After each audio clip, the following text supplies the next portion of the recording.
Welcome back to Side Quest, episode 17, Final Fantasy VII, episode 6. And I'm very happy to say welcome to Mr. West Chance, but also at the same time, very sad to say that we do not have Mr. Vincent Reese with us today. Welcome, Mr. West Chance. Yeah, it's a bittersweet side quests tonight, but hey, forging ahead. It's true. Mr.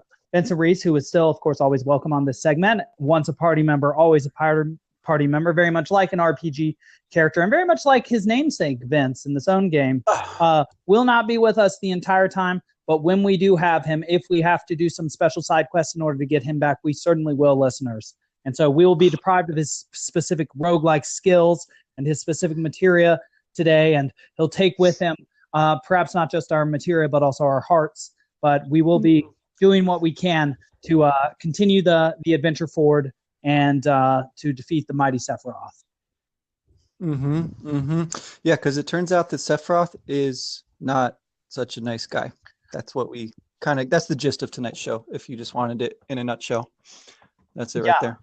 Yeah, so it's really interesting. The first thing we ever do after we get outside Midgar, which was functionally our world the entire time we were playing that game until we realized it was but a small part, but potentially a large part of the actual world. Small part in that it occupies not that much space on the world map, but large part in that it will occupy a tremendous amount of our focus during the course of the game, because things like in New York City or in the city of Rome during the height of Rome, well, that seems to be where things happen, the heart of the matter.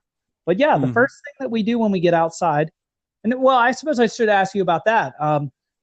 Once we get to the world map, and we did talk about this a little bit, was there anything specifically about it that that rang out to you, that of the texture of it, or the fact that you could save, or that you have this communication system that sort of predates popular use of cell phones by a couple of years? Yeah. Well, I never had a phone until college, so that was pretty weird thing. But you don't get that right away, also, which I didn't remember. Yeah, neither did I. It only comes after you do the little reminiscence segment in Kalm. And but yeah, when you come out of Midgard, it's the camera is focused on the city still, so you sort of see what it's supposed to look like from outside, from above.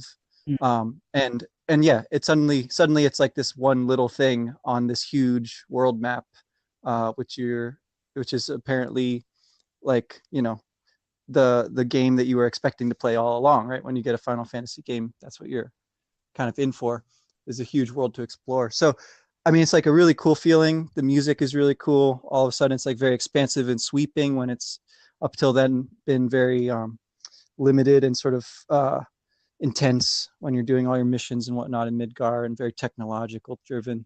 But so Kalm, when you come to that town, you sort of have a little miniature version of Midgar, and it looks a little bit too like Cloud and Tifa's little memory thing that you played out when you first met Tifa, right? Because there's that central water tower. Yes. Yeah.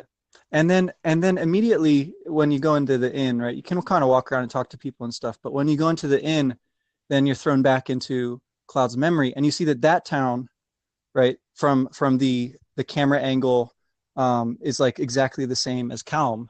So there's something weird going with the towns being all sort of like cookie cutter now, after, I guess, presumably after Midgar has kind of, and Shinra have kind of extended their influence across this part of the world, at least. Well, that's excellent, because there is a totally different tone. So returning back to the NPCs and the information that they can convey to you, which was something that Vince drew our attention to originally, is that the NPCs in Kalm seem to be perfectly happy with Shinra. They are very much happy for the electric power that Shinra is given, and sort of upset at the fact that there are now monsters, but sort of also accepting that with, all the safety and power and wealth that Shinra produces, that, well, also, there are going to be problems at times that are going to manifest. Right. But yeah, what were we saying? I'm sorry. Just the odd thing about that, though, is like, just how peaceful everything is there. Like, President Shinra has just been murdered with a huge sword right? They don't seem to know, like everything has changed. Well, I guess, but it hasn't, right? Because hey, his son's in charge. Yeah. Well, yeah, so it's interesting. That was one thing I wanted to say about the world map, that sort of something Peterson lays out in Maps of Meaning, Dr. Jordan B. Peterson, is that there are three fundamental parts to every story, and especially mythological stories like Final Fantasy VII clearly is. I mean, the first place is called Midgard, and it's called Final Fantasy VII, for God's sake. Mhm. Midgard, of course, means Middle Earth, and is the place from which J.R.R. Tolkien took his idea of Middle Earth, and because he, of course, studied the old Germanic tales and the Norse tales. But the moment you leave, so the three aspects of a story are the known, which is represented often by the Great Father, or that which protects you from anomaly; the unknown, that which, no matter how much you know, you can't possibly know, that which produces anomaly, and is represented by feminine imagery, usually, like, say, Shiva, or the picture of, Kali, the famous image that Peterson often brings up of her bearing a full-grown man and also already eating his intestines, indicating that time has its grasp on you immediately because you are of nature. But that there's also the hero or figure like Marduk, or solar character like Jesus, who converts the unknown into known, like Simba, who is a solar figure from The Lion King as well. And so if Midgard is your original known territory, you understand how it is, even if it's oppressive as a regime, it is the life that you know. The moment that you leave the safety of the known, or the Great Father, and literally this is played out by the fact that the Great Father of Midgard is killed by a sword, right? President Shinra, the man who, even though evil, does have limits, unlike his son. Well, you're thrust out into the unknown now, the world itself without shelter, and you're actually subjected to random battles against people like thieves, which I find very interesting. And out there in that world, and we haven't quite played here yet, but we will right after we get introduced to chocobos, there will be a giant serpent, the Midgard serpent. And so The Zolom, it's interesting. Yeah, and it's interesting because the hero who goes into the unknown has to fight the serpent to get the information to bring back to the known, to expand the domain of competency of the known into the unknown, while also instigating the habit of progressing the known into the unknown, rather than allowing the unknown to oppressively continue to press in on the known. That seems to be the fundamental difference between a society on the incline and a society on the decline. I just figured that out while I was talking to you. But the parallel I noticed is that even in Kalm, you're immediately faced with the dragon when we go back into the past, and we see Sephiroth and his unspeakable power, his unreal power. No story about Sephiroth can possibly tell you how strong he is. Those words were burned into my soul when I was playing this as a 13-year-old. I was just like, the way that people, that Cloud, who had direct experience of him, talked about him with that awe at his skill, and the fact that he had been called brilliant, almost too brilliant, by President Shinra. And I was like a little athlete and magnet student and honor student. But the fact that this guy was the best at everything, and even when you see his character represented in status, his eyes are looking down. He's got a what is the expression for a supercilious expression? Literally a turning up of the eyebrows at people, like looking down your nose, very much like Dante, who of course I teach, who looks very much like Sephiroth. I think interesting. And it's just, it is unreal how strong Sephiroth is compared to you at that. Now I found that really interesting because there's two ways to sort of think about that, right? Like, either that's how he appeared to Cloud at the time, and so we're getting sort of Cloud's story about him, and for whatever reason, you know, Cloud looked up to him greatly, admired him, wanted to be him, and all that. And so that's sort of like Cloud is exaggerating. But then the way that he exaggerates is to like cut off the possibility of exaggeration, right? Like, as cool as I'm making Sephiroth sound, as powerful as I'm making him sound, his reality exceeds all stories about him. That is a really, I think that's a very, very interesting claim to make as a storyteller. That's the ineffability topos, if that is what the Dante teacher talks about. I don't know, his name is escaping me, but right when Dante says, right, it was so beautiful that I can never really put it into words. You know, I can, my words fail me at this point. Creating, yeah, Um, and that's sort of how that's how Cloud, you know, describes Sephiroth's power. and I would like It's to get some awesome. evidence for that sort of Freudian projection of the image of the ideal or perfection, I guess Freudian slash Jungian onto Sephiroth. That's something I've given some thought to because there are some elements of him that seem too perfect to be true. A, he cannot take damage. The entire time you are in Nibelheim, he takes zero damage, which even when you get as strong as you will ever get, you will still take one damage. Even when you are at level 100, even though he's just level 50 at this time. So a couple things about Sephiroth. He's level 50, whereas you're level 1. Unlike in the game where you're like level 12 or 13. He can do about 3,000 to 3,200 damage with his sword attack. You do 14 at this time. And in real life, you do like 130 at level 13 with the weapons that you have. He also has 6 materia slots, all linked to the Masamune. All his materia is linked to all and is mastered and receives no growth.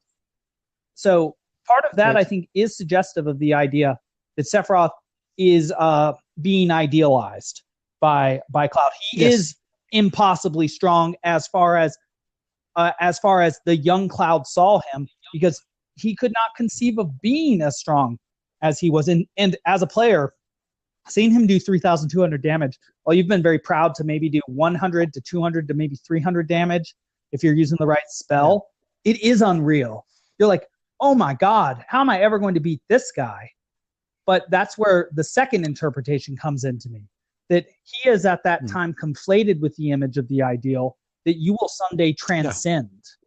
That because you will get above level 50 in this game, you'll get to level around 100, and you will be able to do 9,999 damage with your ultimate sword, and you will have a sword that has 8 linked material slots, not 6. You will go far beyond Sephiroth as he is represented to you, though at the moment when you see him, he is totally conflated with the self, or that which pulls you into the next stages of reality, or that which impels a young person to become better because their hero is so much farther ahead or so much higher above than they are, and so that in a Phaedrus-like way, you flap your wing as high as you possibly can in order to either get to them or to transcend them, which is ultimately what I think this is a story about.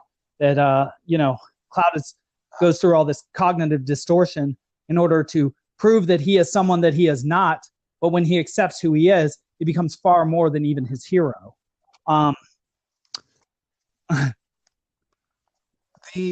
The Freudian thing that I think is really funny, and I don't know if this is a real joke or just something I'm reading into it, is that Cloud has one materia. It's purple, and it's preemptive materia. But he's really excited to get to use it. He's doing his little crunches about how excited he is because he has some new material.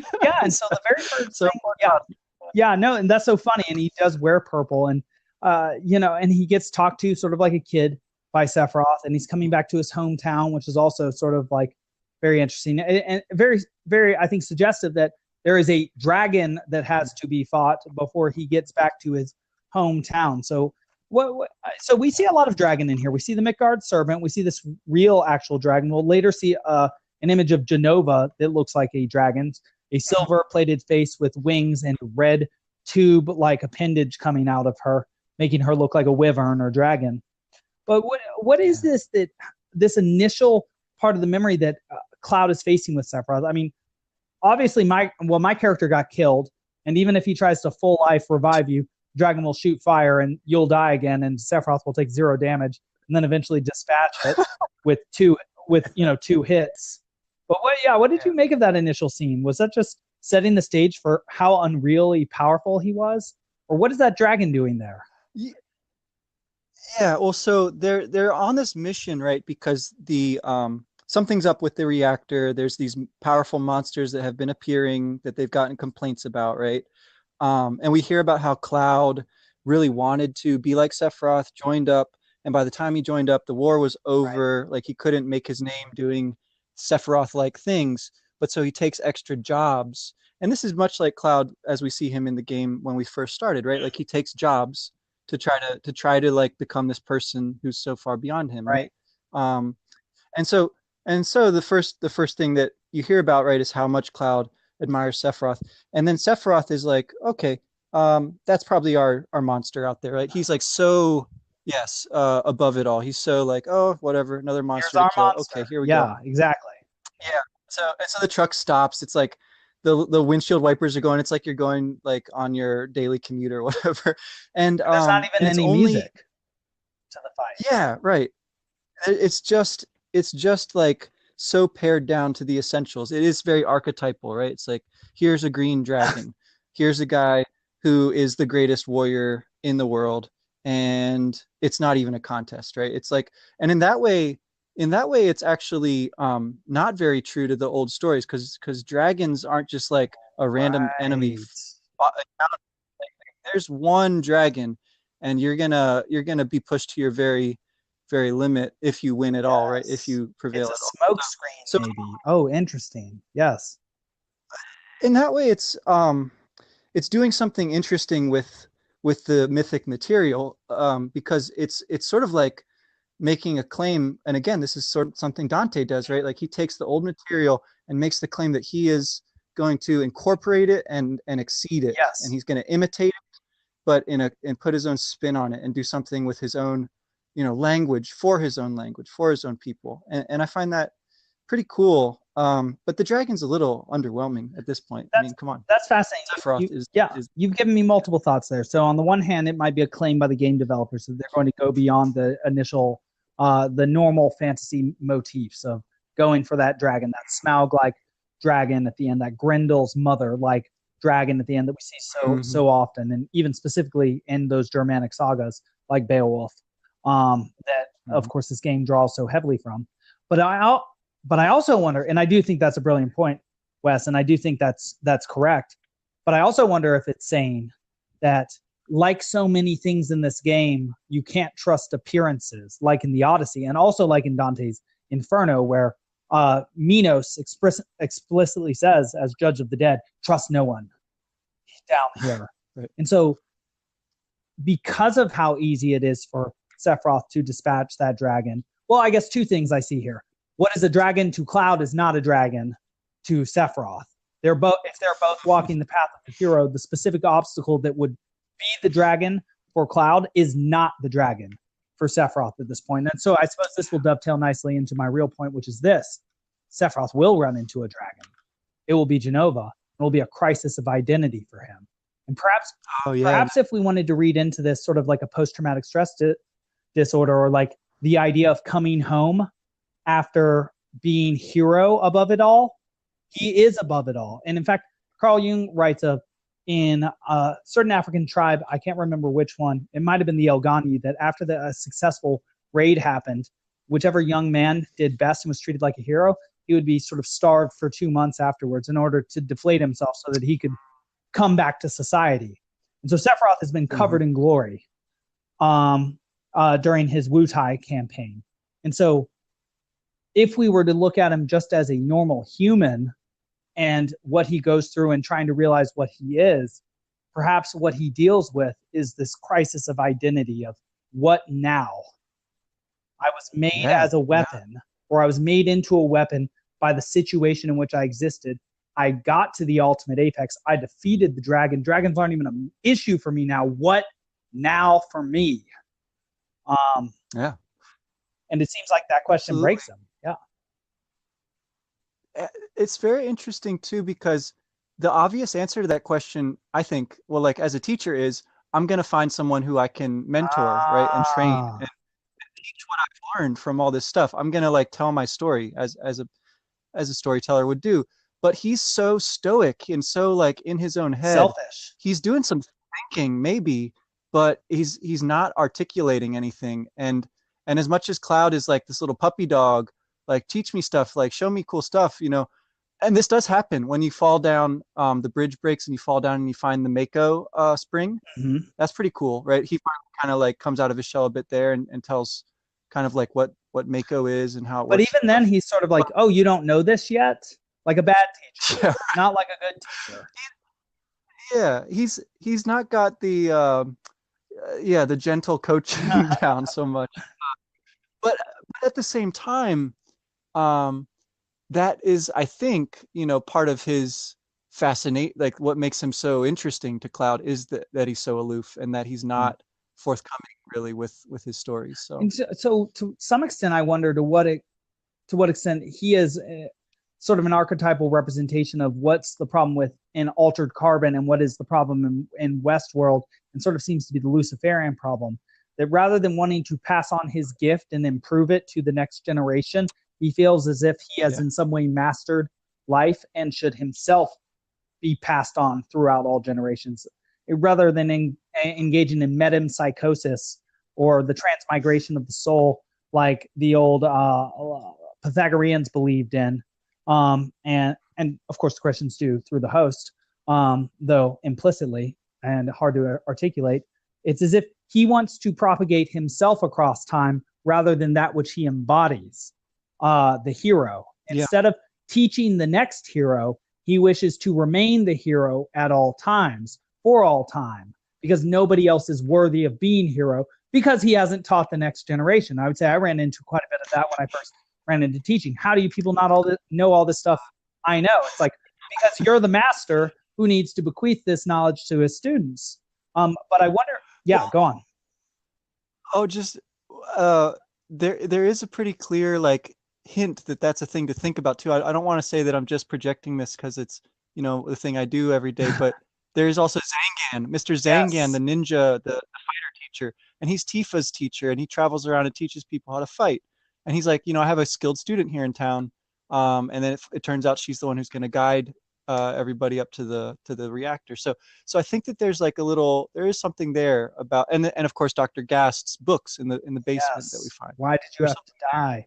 Yes, and that does seem to be a fundamental difficulty, because if you try to maintain your role as the hero, you shift roles from the hero to the tyrant. You're now going against nature, against the limited time. You have to change the rules of the game while you're playing in order to make the game suitable to yourself. It's interesting because it's very similar to sort of a principle I saw a rendition of Richard III last night called Seize the King, where essentially this character Richard III, because life has not worked out to where he is the heir to the throne, he has to conspire like Iago from Othello to get what he wants by killing people, killing his young nephew, and in history actually killed both his nephews, becoming Lord Protector through threats to the Queen directly, and through having the man that she was most interested in being Lord Protector, I've forgotten his name because I just saw it for the first time last night. He has him murdered as well, and then eventually dies himself covered in blood and infamy. And so, in order to get what he wants, he must become something that is totally opposite from what he ever wanted to be. And it's almost as if part of what Sephiroth forgets is that what makes him who he is are the great deeds he's done as a hero, not simply the skills he has. When he uses his skills to defeat Wu Tai, to take pictures and to kill dragons, he is a hero. But when he starts using them on the people he considers weaker than he is, that are obviously weaker than he is, because they're not made to be a weapon, then he turns into a tyrant. It's not a skill issue.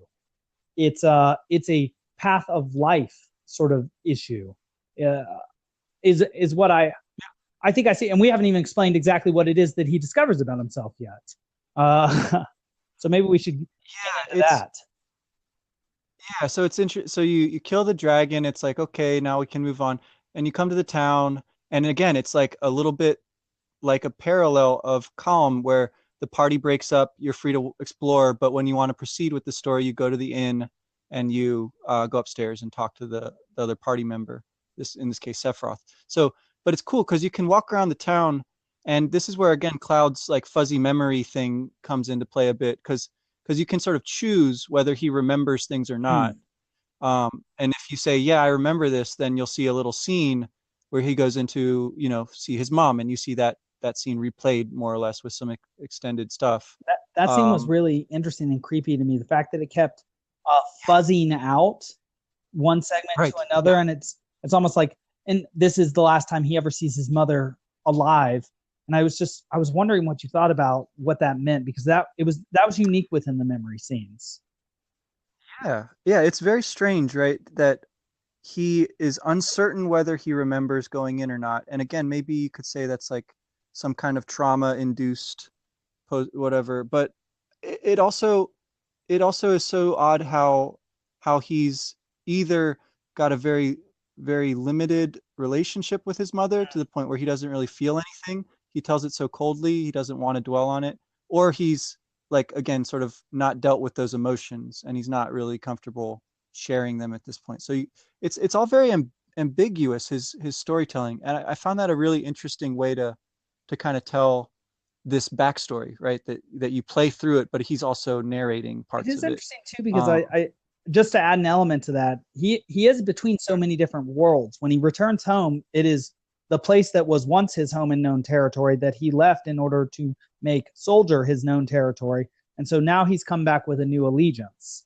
not simply mhm. to his home, but to the Shinra Corporation. And he's telling this story to these people that have now become closer to him, closer than just a terrorist organization, Avalanche affiliation. Now, I guess friends after they've survived that initial Midgar bit, but he was just a bounty hunter, and still that is the stipulated relationship he has to them. He is there for pay or to get Ares, and has not Yeah. yet indicated that he has a bond of friendship level affiliation with these individuals around him. So I do see him as an individual, and not even to add in the fact that he's actually been lying to himself a good bit of time, that finds himself Right. with divided loyalties and perhaps doesn't know how to talk about things, because when he goes back to see his mother, perhaps he feels like he should act like a soldier around her Yeah. rather than as her son, because he has been initiated into this new part of life, and that part of coming back to your hometown is to realize you can never go home again, or Mhm. something Mhm. like something like that. Well, yeah, so we were saying you go to sleep that night, you wake up, you take a photo, and you offered to take a photo if you talked to this NPC earlier who has a camera, and he says, I don't take photos with nobodies. Uh, That's great. Yeah. which I Uh, thought, I was wondering whether that was a real memory that Cloud had from when he was wearing the Shinra gear, and was not actually a soldier. Maybe that was one of his few real ones. Um, yeah. Why, or just another joke. Like he makes a joke about finding prosthetic underwear in Tifa's house in her cabinet, right? It's like uh, it's it's like there's little again like little jokes that kind of lighten the mood a little bit, but yeah. And so Tifa, we find, is going to be our guide, and she guides us all the way to this reactor. And we do have somebody die on the way there. There's a bridge that breaks. And Sephiroth says, I don't mean to sound cold, but we're not going to find this guy, and we have limited time. And so we continue on to the reactor. And then, Tifa, you can't come in. We have Shinra, engineering secrets in here. Stay outside. And perhaps that's a metaphor for, sort of Cloud's whole heart situation when it comes to Tifa as well, always keeping her slightly on the outside. And Which would be interesting if we analyze Kingdom Hearts at some point, because they do go a long way to, I think, illustrating the symbolism of the relationship between Tifa and Cloud. I think they go a long way to suggest that Sephiroth is like the sort of inner loathing that keeps Cloud from connecting to a real human, or something like that, which I think is a very, very interesting and strong claim. And especially when I was in high school and early college, it's very easy to be a young man and experience some self-loathing like Yeah. that can prevent you from being in a relationship, I think, or at least being a good partner. But so we get to the Mako reactor, and we see this Genova sign, Yeah. and we see these horrific creatures that are being produced by Mako, and Sephiroth deduces that this is the doing of the lowly Hojo, and he says this won't bring you up to the same level as Gast. Um, but then he seems he again, you get that whining sound, like you can hear his head about to explode with pressure. He grabs his head, Mm. and it's like, Sephiroth, what's happening? Cloud Zack says, and Sephiroth's like, was I made this way? Am Right. I just a weapon? And when I was younger, I always had trouble realizing or understanding why that would lead to such a breakdown of him. But Yeah, what did you think of that scene exactly? And perhaps even in conjunction with him at the bottom of the Shinra mansion, reading and reading and reading. Mhm. Yeah, well, so again, I think it's interesting how the Mako reactor is explained a little bit. It's like what it's doing there. It's because this area is rich in this raw power that flows in the earth, right? And you pass by it in its natural form. And so you get this kind of image of the beauty of things that are natural, Yes. uh, as opposed to right the horror and corruption that is Shinra's reactor and Hojo's whole experiment. And so I think with that kind of symbol in mind, you know, Sephiroth goes in his own mind from being this kind of beautiful, perfect crystal of human potential or whatever he is, like he's the perfect thing, to now he's just one of this this group, this prototype of this thing that has been created in this disgusting way, right? And so his his problem there is not just that he's been created, but that there's a bunch more who have been created, right? So he's not Ah, he's no longer unique. So yeah, that's very exactly. interesting because it's like I do feel like that is a problem with what the unions call the individuation process and what we also see in the new Blade Runner movie. That the big realization that a human seems to make is not that they're perfectly unique and that they're actually like a god, like the new enlightenment sort of California yoga thinkers would suggest. Like you're afraid of your own power. It's like that's absolutely not true. You're afraid of the fact that you don't have power. It's quite the opposite. It's what seems to be sort of the eye-opening realization of individuation is your isomorphism with other humans. The fact that Mm, you are essentially the exact same as them, and that's why ethics works. Because you know how to treat mm, people, because you know how you feel in certain situations, and so the it's a deeply humbling experience, but also in becoming awakened like a bodhisattva or like the figure of the divine in the West, like one of the haloed saints or Jesus, it is in recognizing your own vulnerability or your own isomorphism. That recognition is what makes the difference between you and those who are not individuated. You can now walk the path of the hero. You have walked out of the cave, taken the anomalous information, and are now ready to bring it back in as one of the many carriers of it, like one of the many bees as a part of a hive. But that seems to be precisely the issue with Sephiroth, like you said, in realizing that he's one of the bees bringing back the pollen. He's like, no, no, no, no, no, no. I am the bee. I have the pollen.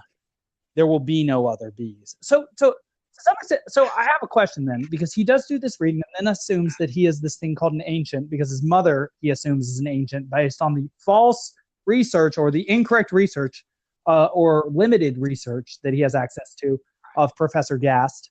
Um, and then decides that the inheritors of the earth, who decided no longer to be itinerant like the Cetra, the ancients, were that went from planet to planet to planet and decided to inhabit it, which I was telling you earlier, I thought might be like an idea based on or similar to the ideal of Cain and Abel, or moving from a hunting style culture of going from place to place and using up the resources to more an agrarian style culture. That what he seems to, sorry, I'm losing my train and adding all those amplifications.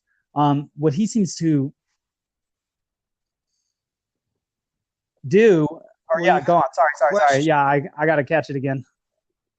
No, I mean, you started from saying you had a question based on that problem of Sephiroth's seeing himself as one of a group sort of thing, versus an individual.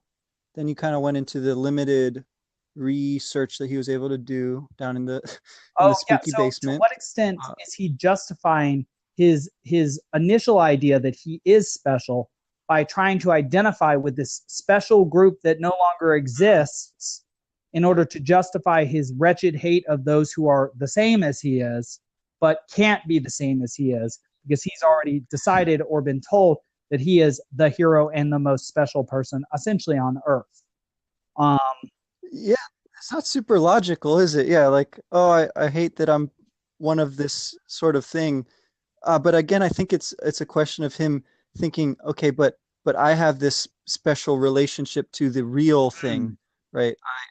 I am somehow privileged in my descent from the actual, right, the primary being, the ancient, the Cetra. That's what I'm going to kind of hold on to here and rebuild myself around this identity. Which And so it's an interesting kind of, yeah, it's an interesting kind of appropriation of the group, rather than being like losing his identity within a manifold process or And something. what's interesting too is that what we'll find out about Genova is that she is not an ancient, but was rather the cataclysm from the skies, which you might take as a symbol for an evil or anomalous thought that leads to the destruction of a people. And if you take her to be that, and you see that Sephiroth enacting the incest motif of the hero or the dark hero, he's a lunar hero, of course, right? He wears black and has silver hair. And so he's like the moon, or a figure of darkness, or that which happens in the night.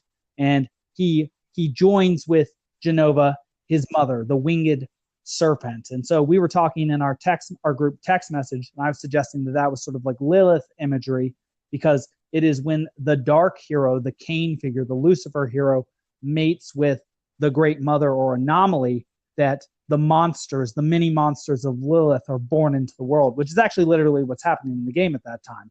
But what I'm suggesting happens there is that Sephiroth, sorry, I'm losing my train again. Sephiroth as lunar hero mating with the mother figure. Oh no, I'm sorry, I'm losing it, Wes. I was right there too. Oh, well, he's it's one of the coolest cutscenes. I mean, along with the fire thing, which happens here too, where he goes face to face with the bust of Genova in front of her actual specimen chamber. He rips it out, right? Uh, and that's kind of where Cloud's memory cuts out as well. Oh, and I Um, remembered it. I remember what I was saying. If you take what she was as an anomalous thought that destroyed a civilization before, then she is the anomalous thought that takes over Sephiroth's mind as well. The mating of the anomalous thought with the once hero who becomes the now dark hero, the bringer forth of monsters and destruction to society, the once savior now corrupted by the anomalous thought, now will bring about the destruction of the people. And in fact, he will attempt himself to bring a cataclysm from the sky. Um, yeah, he will attempt to infect, which, we can take as a physical, like a literally physical metaphor, or as he is trying through his bad example to infect people like Genova, to infect the current humans with his thoughts that will lead to their own destruction in a way that Genova did in the past to the ancients. yeah. Well, yeah, because what he says to Cloud, right, is like basically, I'm of this higher sort of Yes. being. You, you're a traitor to the like true race. It's very dark, and it's very self-aggrandizing, right? Um, and it takes again, it takes his actual great talent and ability, and then directs it to this purpose, which is not only like evil, but it turns out to be just, I guess, false, right? As we learn more about Right. what Genova actually Perhaps is. even the So worst part about that, and I wish we had Vince here for the historical analysis, but to what extent the figure of Heidegger and a person believing he is from a superior race that justifies his behavior, to what extent that reflects on the World War II Nazi ideology, but also very much the Japanese ideology, which they taught in their schools, that the Chinese and the mm, Manchurians were actually non-humans, and thus they could justify any sort of experiment on them, like Unit 731, and the sorts of atrocious things that they did. So I wonder to what extent, as well, that sort of reflection, again, one of those moral reflections on how a totally anomalous and incorrect way of viewing reality can turn you into a monster. Um, yeah, and that is ultimately the most interesting thing, right? That it is not, Cloud doesn't give a hoot. He doesn't give a hell. He doesn't care at all that Sephiroth might have been grown in a petri dish or in one of these tubes. Mm. It's his deeds and his utter skill that make him who he is. He's incredible. Yeah. And it's his choices that he makes. And it's also ultimately his choices that make him into a monster. And so I find that to be so interesting that as a kid playing the game, it's like that's so obvious to you. It's like, Sephiroth, no, don't let this break you. It's like that was my visceral feeling. And even playing back through, it's like, no, don't let this be what takes you out. Like, it's so obviously a tragic fall for him. It is. Yeah. And it's tough too, because yeah, you are so primed to be like Cloud, fascinated with this character. And everything like objective about him is so great when you get to see him briefly in battle, and just kind of being so cool looking everywhere. But the problem is, yeah, then he very, very quickly gets a little bit of new self knowledge, right? Or as it turns out, again, he kind of jumps the gun on it, but that seems to be the part of the tragedy in a way, right? Is like how lightly his whole self image crumbles, Right. and how much that, obviously it has deranged Cloud's memory totally, because he again has blocked out the end of the scene. He lacks important things like, how did I survive? Why? How am I here? Yeah. Kind of the essential question. Yeah, Yeah. are outside of his ken. So Because according to the story he's been telling people, it just, he can't, if he is going to maintain hmm the lie, he cannot tell how he defeated Sephiroth because he, as an actual Shinra soldier, is the one who defeated Sephiroth, not as Zack. And so that's why he can't right. manifest that memory, because it doesn't fit with the current narrative that he's saying.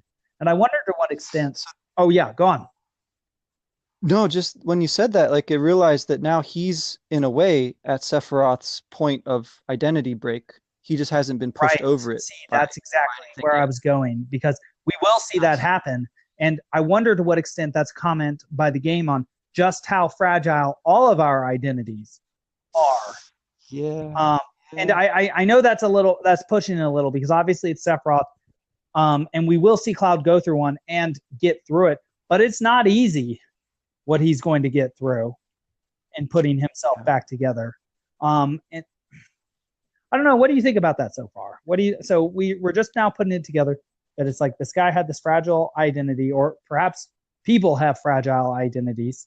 And Yeah. when anomalous information comes, it reminds me of the story of the Buddha that Peterson often tells, where he's kept inside this walled garden, which is, of course, the Great Father or civilization. We're all within the walled garden, too.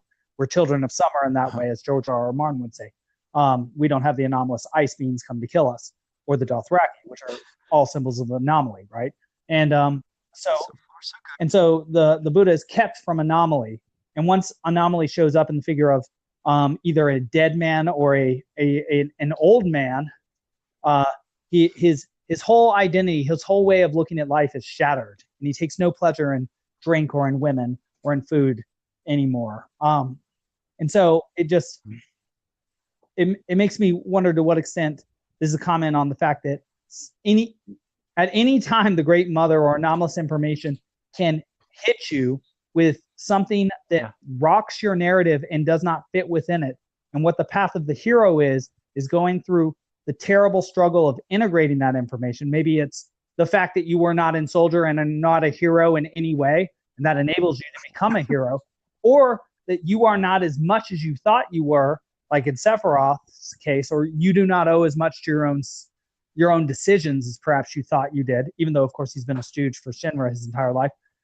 And he rejects the anomalous information. He reads Yeah. as many books as possible and comes to an incorrect interpretation about what he is, essentially, seemingly, to maintain the idea of how special he is. But now he has to be a being of a different sort of race and species and have a totally different goal, which is to destroy everything that he once held dear and helped to build and promote. Yeah. Well, I mean, it's like all of your party members so far have something in their past which is either gotten away from them, right? Or that they haven't come to terms with. So I think it seems pretty clear that there's a much more paradigmatic kind of element to this. It's not just Cloud and Sephiroth, because Eris, with her mother, and her sort of unique powers and abilities. You have Barrett with his gun arm, which has not yet been Right. explained. Uh, you got Tifa, who knows the story that Cloud is telling and doesn't speak up and doesn't bring it all together, put it Right. together. Uh, she's like supporting him and trying to help him, right? And then Red 13, right, who's sort of just like appears on the scene kind of mysteriously. No one's asked him about his whole story yet, but he's just kind of along for the ride at this point. Right. So Right. yeah, the the dynamic though that's different with Cloud and Sephiroth, right, is that sort of reflectiveness of it, right? You see yourself in someone else, and you can sort of see the problem for them, but then it's so much harder to look inside and get it to figure it out. Right. Even though you have this very clear story that's kind of mapping it out for you, right? Oh, and So so you're helping me to see, and so perhaps that's what the pursuit of Sephiroth is, which ultimately ends up being a pursuit into your own mind in the final battle. You're pursuing I think not an so. external sort of flaw or piece of information, but a piece of information about yourself as represented by a figure from the external. Sephiroth is no longer Yeah. still alive except for within Cloud's mind as a figure for that piece of information which he has not accepted, which is he is not as great as Sephiroth, and he failed in his mission to become a hero. It was the wrong time. He didn't have the time, and he didn't make it to soldier. And that, you know, you, just like the Jungians often said, quoting, uh, Christ, it's you need to be able to see the mote in your own eye before seeing the speck in another's. And The the beam, the beam in your own eye, and the speck in yeah, the others. I Yeah, guess, yeah, yeah. So spec must mean mote. I need to look that word up. MOTE. But yeah, yeah. exactly. That it is so easy to see the flaws of others because you do not have to correct them, but to see your, I yeah. Go mean, on.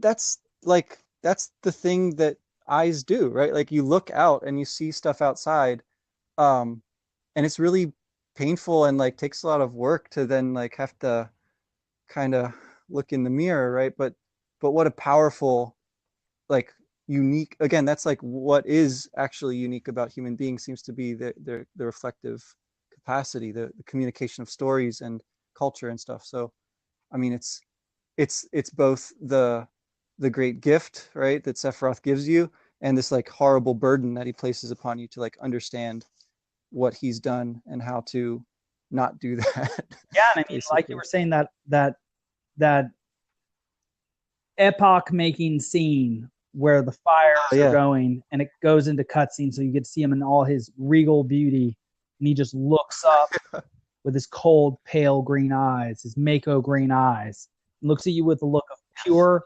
aloof malice, as if he doesn't know you at all, as if it is the evil within yourself coming out in a moment of reflection, and you are seeing yourself for all the horror you can be. If we're going to tie that to the self-reflection piece, that it is as if Lucifer himself is looking out at you, and it is a moment of It's choice.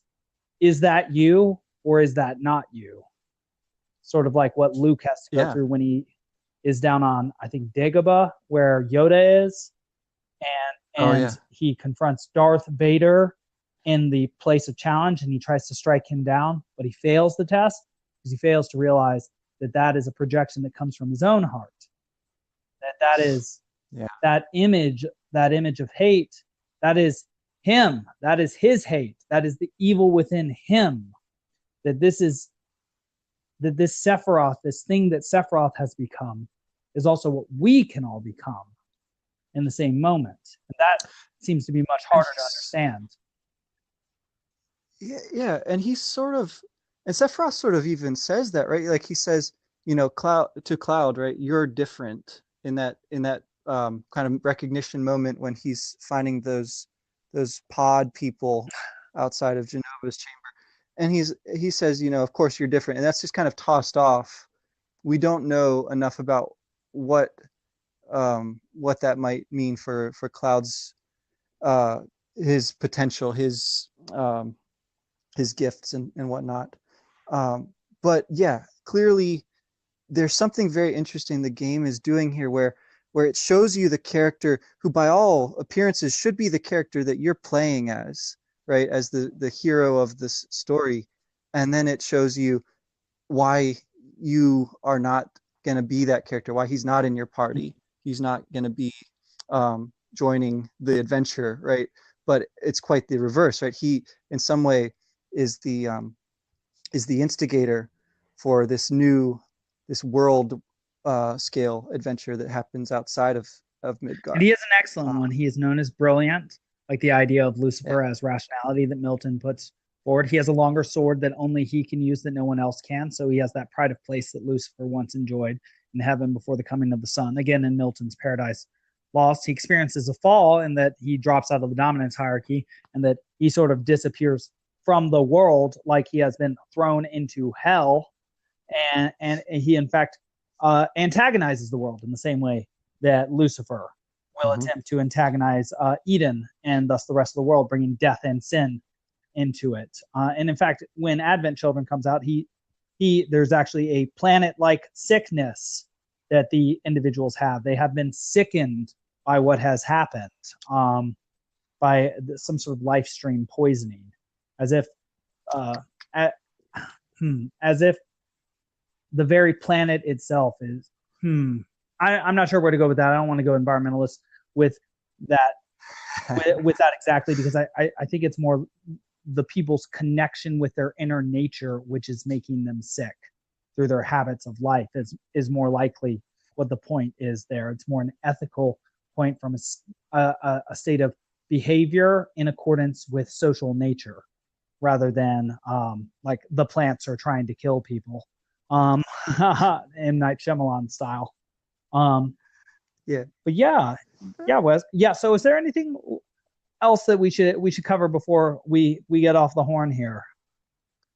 Well, I think it's really interesting the cutscene with the fire, the cutscene with the chamber of Genova. We didn't talk much about this glimpse we get of her Yes. form within there. So it's really strange what happens there, because you see him confront what looks like a face, but it turns out to just be part of the machinery that he rips aside.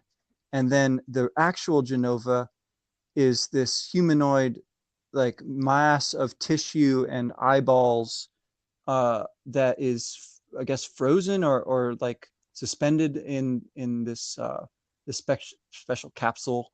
And it's got this awesome gothic like lettering, for the Genova project. Uh, and so it's a kind of um, idol almost is how it looks. Uh, and he's got this is kind of the first like emotion that we see in Sephiroth's eyes, right? He's got this incredible desire for this being, uh, to take it and appropriate. It's Right. Zeal, even, it's for yeah, this idol. it's awesome. Yeah. It's Go on. the the art, I think, was something that um, really set this game apart at the time when it came out, right? The cinematic quality of it, and I think along with that is the music, which I don't remember if we mentioned yet, but so when you kind of go and you seek Sephiroth out in the basement after he's gotten weird, the music is much more sinister, Mm-hmm. right? And then it sort of, Bum, bum, yeah, it's this bum, heartbeat thing that it does, bum, bum. and then it just explodes into the Genova I'm going theme to or the see Sephiroth. Mother, and then. Oh man. Brum, brum, brum, brum, brum, I think you do it better. It's so cool. I think that that and the fire thing really, I think even more than watching Sephiroth in battle, like that for me was such it showed me kind of how powerful storytelling in games, how sort of visceral that could be. And I think, I mean, I know that video games have gotten a lot more technically advanced and stuff, but it's those kind of same techniques, I think, that are really interesting to see um, how they're brought together, and the combination of all these different art forms of music, of visuals, with the gameplay is kind of it's not something that you can really reproduce with any other medium. So I think it's a very interesting area to kind of pursue as we go along, how that stuff works together. Yeah, and like you were saying, structurally speaking, it doesn't matter that there are technical advances in the music. The fact that it goes from a heartbeat to this blaring that's just very tense and scary. It's indication of one of those moments that Vince described. I forget the term that he used for it, for when you hit a spot that and you have clear recognition that there is no going back. This is when you know Sephiroth has turned. When Sephiroth as hero, as your ally, is no longer there. He is now following a different ideal. He now has a new goal, and he goes to join with the winged serpent, Jenova. And just a couple things about a winged serpent as an idea of a dragon is a serpent is a symbol of transformation, and because it can shed its skin. And so that'll be interesting to talk about tomorrow with Harry Potter, that we see both a phoenix and a serpent with its skin shed down in the Chamber of Secrets, two symbols of transformation. And we will see a transformation literally happen when a sword pops out of a hat instead of a hair. But that the idea of a winged serpent is that there is this chthonic or earthly element, this thing that comes from under the ground, linked with this thing that is heavenly and cerulean and goes throughout the sky, is above the ground. And so a winged serpent is sort of like a tree in that it is roots connected to thing in the sky, or like a human that has feet on the ground but head in the air. So it is, so a winged serpent, I think in this respect, reflects an embodied ideal. And when and the embodied ideal is the anomalous embodied ideal, or the idea that will destroy the current known territory. And that's what Jenova has done in the past to the ancients, and does in the present, and will do forever on, as a representation of the ideal that, when embodied, destroys civilization. And so the fact that Sephiroth joins with her, I take to mean that he now embodies the role of the villain, the antagonist, Lucifer. Right. He thinks he's being true to his self, but in fact he's corrupted and fallen away from, kind of gone crooked from his That's potential. right. It strikes me very much like the story of Cain, where he has mated with sin, the incest motif again, right? And Peterson brings up that it's the verb in Hebrew used is like what a cat in heat feels for sin, or something like that. And so it's like it's very sexualized in that respect, that like sin and you become one. Sephiroth and Jenova become one. He embodies this cataclysmic force now, and changes entirely. And it's you feel it as a player. You've looked up to him through your cloud eyes, and it's a very sad. I to this day remember my sadness at the fall of Sephiroth.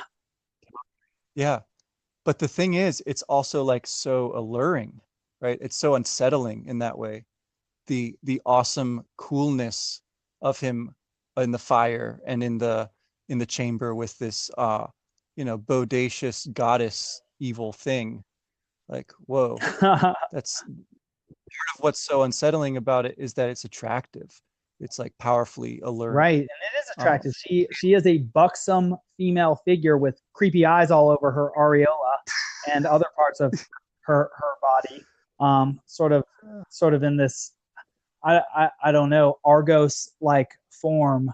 Argos, the creature of infinite eyes, who's slain by Hermes to recollect either Io or I think Io or Europa, but I think it is Io. And yeah, after he slays Argos, who was stationed there by Hera in order to guard the former lover of Zeus, he takes the eyes and throws them into the peacock feathers. And the peacock becomes the creature that draws the chariot of Hera in Ovid's Metamorphoses. And so that's very interesting that she has this sort of peacock-esque aspect, this sort of, I don't know if it's increased perspective or awareness, or perhaps that it's a predatory sort of idea that she's always looking for the next victim with which to join. Yeah. And she's been kind of neutralized to that point. And as you see later, right, her body has been sort of dismembered by the time you find her in Shinra headquarters 5 years later or whatever, right? That you see some of her there. So something in the meantime has happened that, again, it's like it ratchets up like the mystery of what happened in that moment and what has gone on in these last few years that things have gotten so out of whack. Yeah, she's lost her head. Just as perhaps we have. Yeah. Well, I think we covered quite a bit of ground tonight, Wes, and we had to cover it with 2 rather than the 3 this time around, and so the battles are a little bit harder. We take a little bit more damage as we go through, but we do get, I suppose, more experience for the effort. And so, yeah. And it's all, I guess, to the end of the side quests, right? Like this one is one that we went off on our own. We plugged away at while Vince is doing his own quests, and we do hope that our paths will join up again down the line. We find in Kalm, here's an interesting little thing that's kind of funny. Up in the tower room of one of the buildings, you can find a weapon that you can't use, a peacemaker pistol. It's a handgun, and you pick it up. This one you pick up, even though you left behind the awesomest weapon for Kate Sith back in Shinra headquarters, right? But this one you pick up as the megaphone, right? Well, who's going to use that? But the gun, obviously, that's handy for somebody. Just haven't met him yet, right? So that's a side quest for another time. Right. So we're picking up weapons, and hopefully we can equip them to another character soon. Yes. That'd be very nice. All right. Well, another wonderful foray into the adventure that is the adventure of our life, Mr. Wesley Shantz. Yeah. With some Final Fantasy VII. With some Final Fantasy VII thrown in. Right. Exactly.